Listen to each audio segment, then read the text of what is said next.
Gate is back with its next iteration of the Kelvin Collaboration series. This is number 4. These seem to get better each year. Does the trend continue? Let's find out on the Mash and Drum.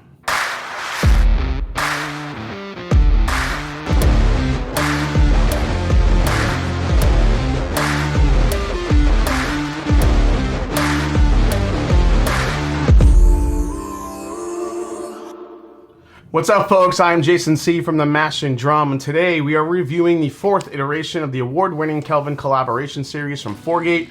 This is a blend of straight bourbon and straight rye, finished in Australian Tawny port wine and Barbadian dark rum casks. Like the previous 3 releases in the series, it features a dual finish.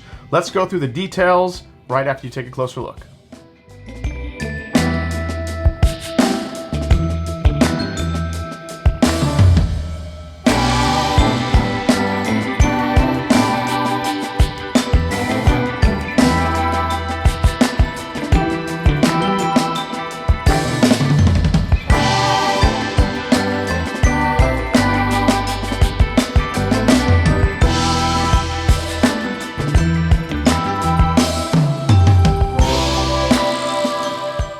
Alright guys, if you haven't heard of Gate yet, Gate Whiskey Company blends the highest quality whiskey available and collaborates on each batch with the barrel experts at Kelvin Cooperage to barrel finish the whiskey in new and innovative ways, such as their dual finish Kelvin collaborations, their split stave offerings, and also they do a good amount of just single finishes as well. Get that poured. These are always a little bit better when they open up. In 2019, Chief Barrel Officer Bob D'Antoni and Chief Blending Officer Bill Stroud released the first ever Gate Kelvin collaboration, which was number 1. For that release, they chose 14 of their oldest barrels of 11-year-old whiskey and combined them into secondary casks that held both sherry and rum. It was bottled at barrel proof and ended up being a big hit. I actually have a little bit of that Kelvin collab number 1 left right here. I remember just loving this one. I feel like each year, the Kelvin collabs seem to sneak into my top 10 each year. We'll do a quick comparison a little bit later once we taste through this one. So now we fast forward to today. We are now up to batch 19, and this is the 4th Kelvin collaboration. So what's in this one?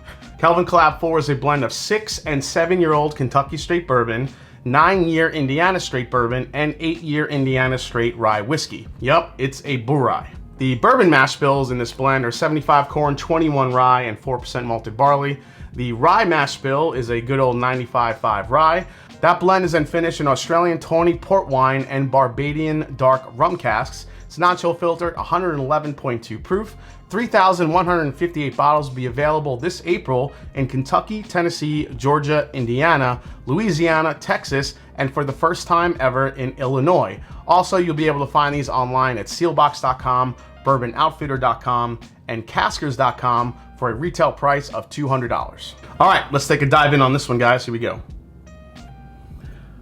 All right, immediately I get the rum influence on here. So I get some pineapple, maple syrup. I do get a little bit of mintiness as well. Remember, it's a Bou-Rye, so you're gonna get a little bit of the sweet, a little bit of the spice. One thing that I think Gate's really good at is sometimes producers will leave that whiskey in a secondary finishing cask a little too long, and that finish will start to overtake the backbone of the first whiskey that went into it. Gate, I think there have maybe been a couple of iterations that have done that, but for the most part, they kind of know when to say when. As this opens up, more of the rye spice comes through. This is like spicy pineapple or spicy maple syrup. Love the spice. It's extremely citrusy, almost lemony, orangey, again from that 95.5 rye. It's a lot going on with the nose here. All right, let's give it a try, guys. Ooh, that sucker is rich. Ooh. I got more of the port characteristic on the palate than I did on the nose. I was kind of searching for the port on the nose, but I think the rum was overtaking it. I get the port on the actual palate. This is where you get more of the cherry, a little bit of strawberry, maybe even, like a raisin or date characteristic comes into play here a little bit. And then all the rye spice on top of it too.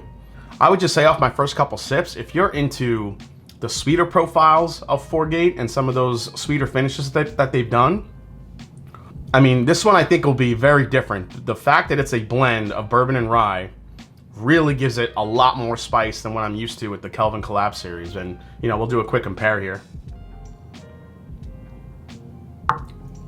Now, usually with finishes like this, as it opens up, it will get sweeter. But man, these first couple sips are just spice. A lot of citrus. I'm getting more and more orange zest as this opens up. Again, all that NGP orange citrus that you're used to. Black pepper, a lot of black pepper actually. But then all that sweetness that comes in there, the raisin, a little bit of that pineapple, the maple syrup, all balances out the spice. And this is leaving a beautiful, beautiful, long, peppery, spicy finish as well.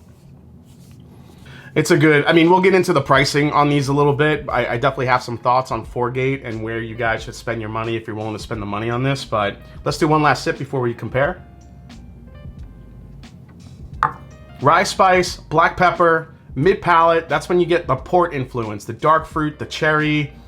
It's just kind of a wave though. It's not super, doesn't last for a long time.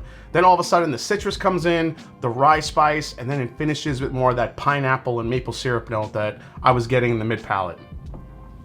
It's friggin' delicious. All right, so let's compare this to Kelvin Collab III, which was in my top 10 last year. All right, so the reason why I'm gonna compare it to 3. So 3 was a combination of PX sherry and rum. So PX sherry is a little bit sweeter than Oloroso sherry. Plus you have the rum finish like this. So I feel like it'll be a little bit of a closer, comparison here. Remember, 4-Gate Kelvin Collab III was just a bourbon, no blended rye in there. So it'll be nice to do this comparison. And one thing I will say, and then I'm thankful that 4-Gate does, is that they're transparent. You know, love or hate the price, they actually tell you exactly what's in the bottle, how many's available, what they finished it in, the mash bills, everything. You know, can only thank them for that.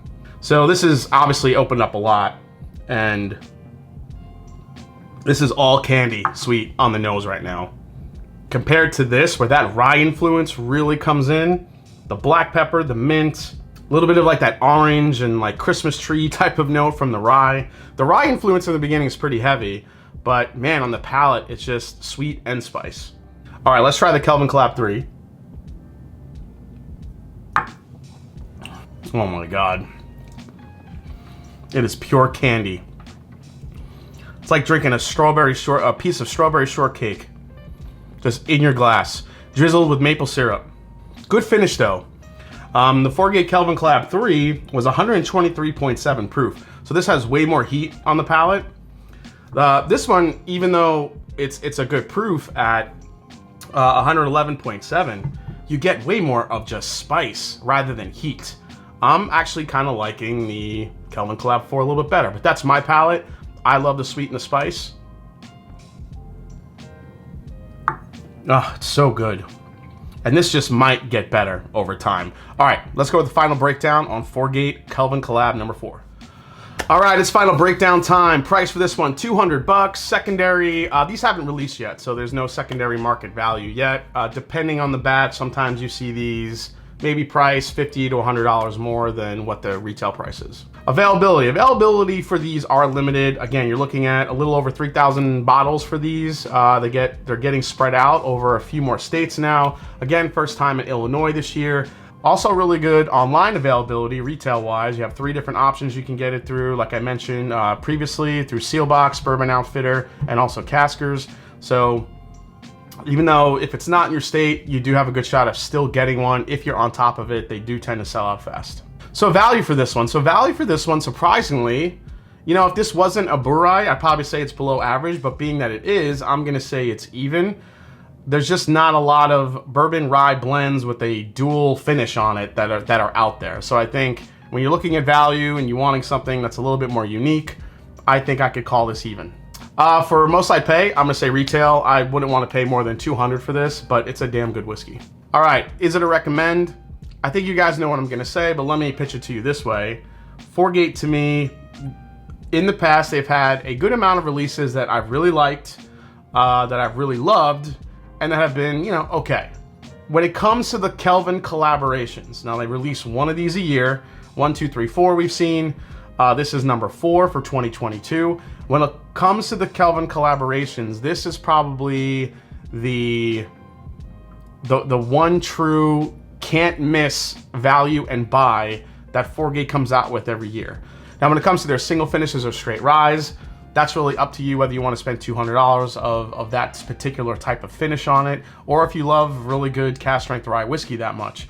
But when it comes to these, I feel like the Kelvin collabs always have a way of just bringing something super unique. It's super flavorful. If you're willing to spend the 200 bucks on a 4Gate, if you want to get that one bottle, you know, maybe one time or each year, you can't miss with the Kelvin collaborations. And this 4, I got to do a blind of all 4 of them, but this one might be my favorite so far. I mean, just everything from sweet, spice, complexity, mouthfeel, everything. It just got, I think it's absolutely delicious. So for me, this is a big yes from 4Gate, another home run with this particular Kelvin collaboration. All right, guys, well, hope you enjoyed this review for the brand new Kelvin collaboration number 4. Hope you enjoyed it. If you did, hit the subscribe button below. Please hit the like button. If you haven't yet, follow me on Instagram, follow me on Twitter. Let me know what you think of the stats of this one, if this is a bottle you will seek out, or is the price just a little bit too high for you? I always love hearing your feedback. And as I always say, it's not about the whiskey, it's the people you share it with. So cheers. See you next time right here on the Mash and Drum. Take care.